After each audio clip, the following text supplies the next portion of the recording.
আলাউদ্দিন ভাই কেমন আছেন? জি ভালো ভাই। ভাই মাছ টাছ পান? না ভাই, ওষুধ টষুধ মারিয়া মাছ টাছ সব শেষ করিয়া লাইছি। মানে আপনার বক্তব্য ঔষধ দিয়ে মাছ শেষ করে ফেলায়? জি। তো মাছের দাম কিরকম? মাছের দাম কম ভাই, এখন বর্তমান মাছের চাপ বেশি তো। আপনি এত বড় এক ছাড়া জাল দিয়া কয় টাকা মাছ পাইতে পারেন এটা একটু জানান দিই। একটু দাঁড়ান, দাঁড়াই একটু কথা বলেন।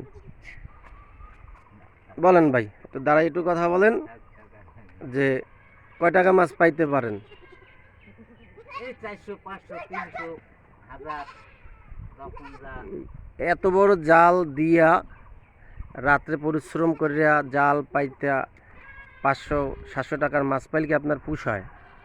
ওই যা হয় আর কি। ও, পুষানোর কথাও না, আপনার কথা ঠিক আছে যে পুষায় না। তো তো দেখা যাইতেছে, দেখেন আরো চেষ্টা করিয়া যদি হয় কিছু পাওয়া যায় নাকি। হ্যাঁ, ভালো কিছু পাওয়া যায়, আশাই তো মানুষ হ্যাঁ হ্যাঁ হ্যাঁ। কাজ করে।